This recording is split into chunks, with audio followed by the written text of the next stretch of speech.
Pasaka mažiesiems.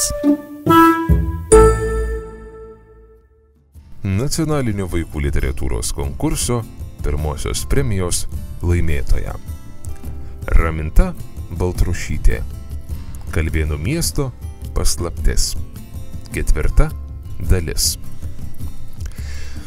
Pasirodė, kad suaugusių miškinukų tiesiog neįmanoma tuo įtikinti. Ne, kitaip, kaip viską susapnavote? Nerūpestingai kalbėjo vieni. Jums taip tik pasirodė, ramino kiti. Oi, bičiulis iškrėtė jums pokštą ir kur nors pasislėpė, tvirtino treti. Raštininkas Teklius žiūrėjęs vaidinimą pirmoje eilėje piktai pagrasė jiems pirštu. Ar tik ne šiltą drungnių medus jūs apsvaigino, o gal tyčia viską išsigalvojot? Raštininkas suraukė ilgą nosį ir oriai pasitaisė pensnė.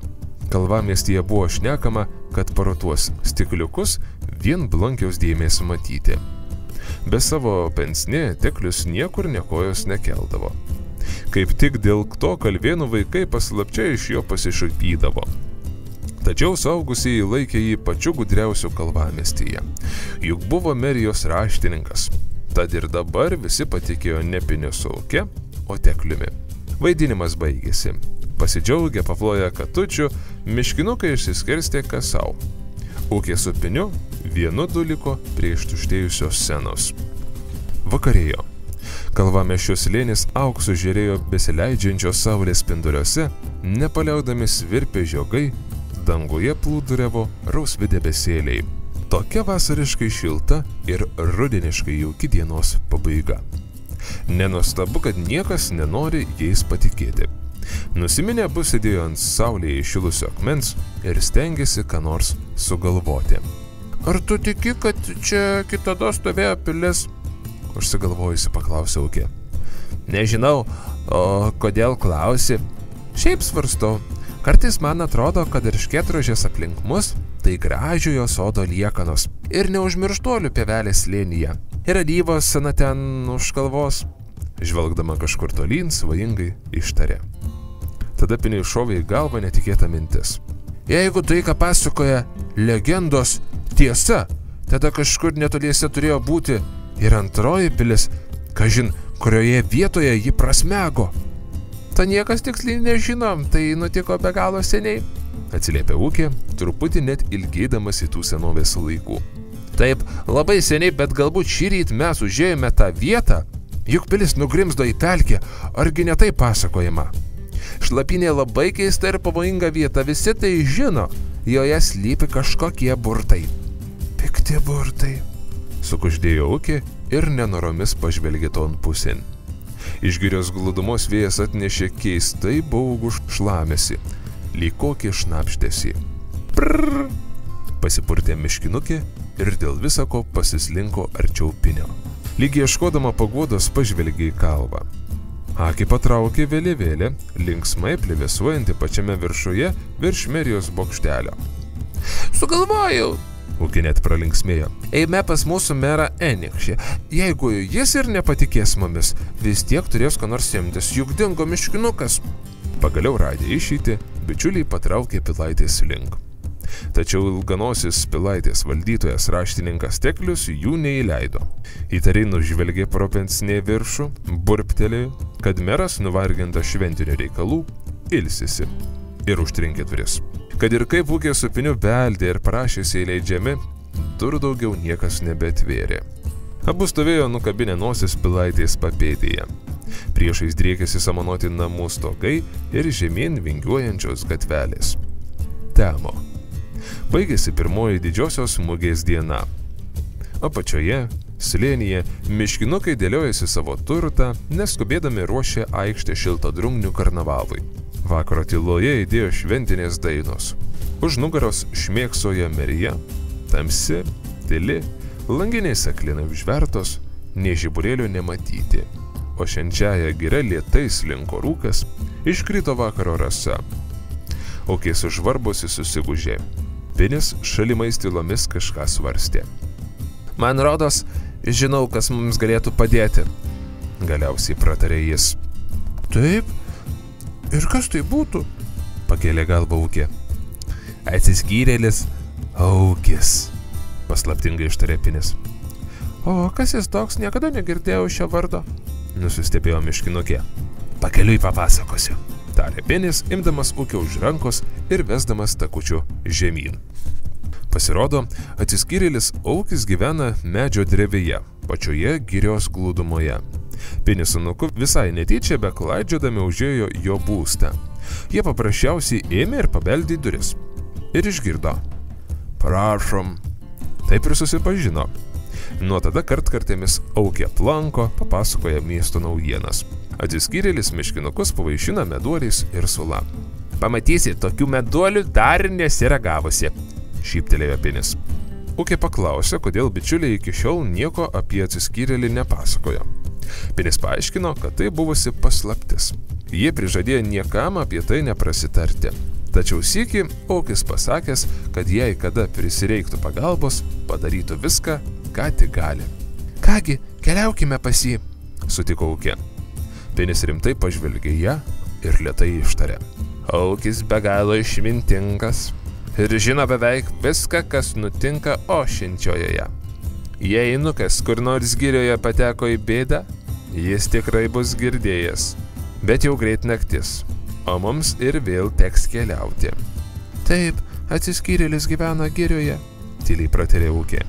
Ji dar kartelį pažvelgė į slėnį apačioje, kur mirguliavo šventiniai žiburiai. Ak, jei visi nebūtų taip įnikę į tą šiltą drungnių šventimą, tai nebūtų tokie smagus ir nerūpestingi, tikrai pavyktų juos įtikinti. Ūkė apmaudžiai atsiduso. Matyt, jie dviem neliko nieko kita, kaip tikėtis keistojo atsiskyrėlio pagalbos. Jei tik dar ne per vėlu. Ūkė ir pati nusigando tokios savo minties. Pažadėk, kad šįsyk neišklysime iš kelio, paprašė į balsu. Mes būsime labai atidus, tvirtai ištarė Pinis. Susigėbė už rankų, jie narsiai patraukė į girę. Tuo metu dūdelės, birbynės ir būgnai kaip tik skelbė karnavalo pradžią. Netrukus šventės garsai nuslopo, miškinukus apgaubė miško rimtis. Pinis atsargiai vedė Ūkę tik jam žinomu taku. Medžių papėdėse jau buvo visai tamsu. Pušys tyloje dunksnojo it kokie milžiniški bokštai. Tirštas rūkas tumulais vyniojasi apie atsikišusias šaknis, susipynusias šakas, styrančių žolynų kupstus. Miškinukai kliuvinėjo tamsoje. Jie įtemptai žvalgėsi ir klausėsi, ar nepasigirs koks nors šnaresys, ar nesušmėžuos kas tamsoje. Girdėjo tik savo pėdų šlepsenimą. Buvo neįprastai tylu. Bet štai, neapsakomai toli dangoje sumirksėjo iš debesies išnirusios žvaigždės. Keliauti pasidarė lengviau ir rūkas tarsi prasisklaidė. Pinis lengviau atsiduso pamatęs, kad neišklydo iš kelio. Nakčia lankytis pas atsiskyrėlį jam dar neteko. Staiga medžių tankmėje kažkas sutraškėjo. Miškinukai nuščiuvę sustojo kaip įbesti. Šnaresys ir traškėjimas pasikartojo tik gerokai arčiau. Ir dar sykį, jau visai čia pat. Netarė nė žodžių, abu apsigręžė ir pasileido bėgti. Kiek tik jų trumpos kojelės leido. Gelbėkit, gelbėkit! Ei, kas čia tokie? Pašaukė kažkas tamsoje. Tarp medžių sumirguliavo gelsva jauki švieselė. Tai buvo Aukis. Kaip ir kiekvieną vakarą, pasišviesdama žibintu, ji žvalgėsi po apylinkės. Vaikai, kągi jūs čia veikėte vieni tamsoje? Paklausė jis, aukštai iškeldama žibintą. Miškinukai pribėgo ir tvirtai įsikibo į išdilusi Aukio apsiaustą. Nieko daugiau neklausinėdamas, jis nusivedė bičiulius į savo būstą. Netrukus jie jau sėdėjo ant minkštutėlio samanų kilimo, Aukio namuose, sausoje, erdvėje drevėje. Prie angos kabantis žibintas skleidė jaukią šviesą. Aukis linksmai šeimininkavo, ėmė nuo lentynų iš medžio išskobtas puodinaitis ir dubinėlius. Priešais miškinukus rikiavosi meduoliai, pirogėliai, džiovintų žemuogės ir mėlynės. Gerybė atsiskyrėlio drevėje tikrai netrūko. Tame pat medyje kiek aukštėliau buvo įsikūrusios laukinės bitės. Aplinkui, kiek akis užmato, driekėsi bekraščiai uogienojų plotai. Ilgomis šviesiomis vasaros dienomis čia galėjai prasimanyti visokių naudingų darbų. Nukėlęs nuo lentynėlės ąsočius su medumi ir saldžia sula, atsiskyrėlis įsitaisė šalimais. Paaiškėjo, kad Pinis su Auke išgąsdino į medžioklę išskridusios pelėdos. Jums tie naktiniai paukščiai tikrai nepavojingi, o štai pelėms ar kitiems mažiems gyvūnėliams visai kas kita, kalbėjo Aukis, mostu ragindamas vaišintis. Pinis pareiškė, kad tai Aukė šaukėsi pagalbos, o Aukė, kad Pinis. Visi susižvalgė ir geraširdiškai nusijuokė. Na, matau, kad jau metas susipažinti su Auke iš Kalvamiesčio. Aukis ištiesė miškinukai ranką. Jis buvo visas gauruotas, pro didžiulę barzdą beveik nesimatė veido, bet vaikams šypsojosi šiltai ir draugiškai. Apie šviesiai mėlynas akis buvo susimetę daugybė juoko raukšlelių. Aukė paslapčia lengviau atsikvėpė. Nors ir pasitikėjo Piniu, vis tiek šioje ilgoje kelionėje truputį prisibijojo to paslaptingo atsiskyrėlio. O kurgi mano jaunasis bičiulis Nukas? Staiga paklausė Aukis. Vienas per kitą Pinis su Auke puolė pasakoti, kad Nukas dingo. Kad Aukė paviliota paslaptingo atrakcionų vos neįpuolė iš Lapynės pelkę. Kad niekas iš suaugusių miškinukų jais nepatikėjo, o raštininkas Teklius neįsileido į meriją, kai jie norėjo paprašyti paties mero Enikščio pagalbos. Atsiskyrėlis įdėmiai klausėsi ir vis labiau nerimo. Ar kartais nepastebėjot, kad pas Enikščį lankytųsi kokių neįprastų svečių? Pasiteiravo jis vaikų. Visą laiką apie tai galvoju, prisipažino Aukė. Man rodos, nuo šito viskas ir prasidėjo. Susijaudinusi Aukė pasakė mačiusi mero pavėsinėje paslaptingą baugę ponę. Papasakojo ir apie pirmąjį šiltadrungnių rytmetį, kai jie įsipainiojo į tos keistos viešnios apsiaustą. Ponia supyko, kad jai sujaukiau jos apdarą, o Nukas iš to tik pasijuokė. Tada Nukai kažką pasakė, tik dabar jau neatmenu ką. Aukė šnirpštelėjo nosite. Vėl viską prisiminusi, ji dar labiau išsigando ir nuliūdo. Kai miškinukai pagaliau baigė pasakojimą, kurį laiką drevėje buvo visiškai tylu. Tik Aukės susimastęs pešiojo savo barstą. Pagaliau giliai įkvėpęs atsiskyrėlis prabilo. Jau seniai įtariau, kad ošiančiojoje dedasi kažkas negera. Papasakosiu, ką pats esu girdėjęs. Mažieji miškinukai nuščiuvę klausėsi atsiskyrėlio pasakojimo.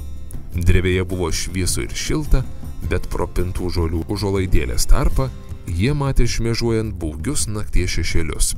Neperžvelgiamoje tamsoje ošė bekraštė medžių jūra. Jie kalbėjusi kiaurą naktį. Pasirodo, jau seniai tai šen, tai ten po girią sklando gandai, kad Kalvos mieste per didžiąsias šventes dingsta vaikai. Dažniausiai jie būna iš mažai kam žinomų klajoklių ir naujakurių šeimų. Kai kurie girios miškinukai jau vengia apsistoti Kalvamiestyje. Pasitaiko, kad ir pačių kalvėnų vaikai netikėtai prapuola. Iš pradžių niekas į tai rimtai nežiūrėjo. Manė, kad jie tik šiaip kur nors nuklydo. Vėliau imta kalbėti, kad vaikai iškeliavo su klajokliais. Rudenį virš Kalvamiesčio praskrisdavo didžiulių paukščių pulkai. Kai kas mieste kalbėjo, kad tai tie paukščiai bus nusinešę miškinukų vaikus. Pelkėje tai padedėsi keistenybės. Miško paukščiai liovėsi perėję. Sako, kažkas ten suryja jų kiaušinius. Ir rundinių jau kuris laikas nematyti pelkėtajame ežeriuke. Vien žaltvikstės klajoja aplink būriais. Bet tai tik kalbos, o kaip yra iš tiesų, niekas nežino. Aišku viena, baigė pasakojimą Aukis. Kalvamiestyje kažkas negerai. Merijoje lankosi įtartinos būtybės. Klajokliai minėjo ne kartą matė Teklių traukiant Šlapynės link. Regis ir meras Enikščis į šį reikalą kažkaip įsipainiojęs. Aukė paklausė, kodėl patys kalvėnai iki šiol nieko nepastebėjo. Visi čia saugiai gyveno nuo neatmenamų laikų, paaiškino Aukis. Kiek tik pamena senasis, gerasis kalvininkas.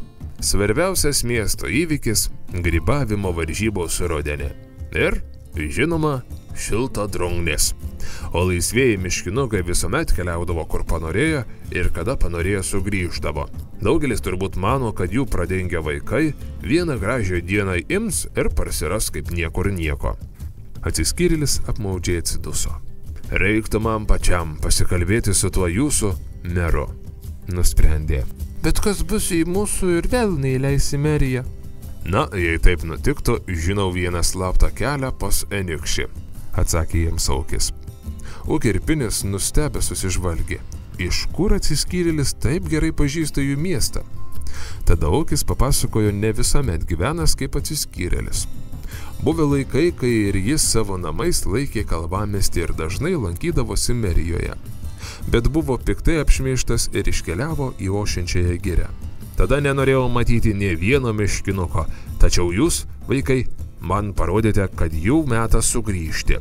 Na, bet pirmiausia, jums reikia gerai pasistiprinti ir pailsėti, šypsodamasis kalbėjo jiems Aukis.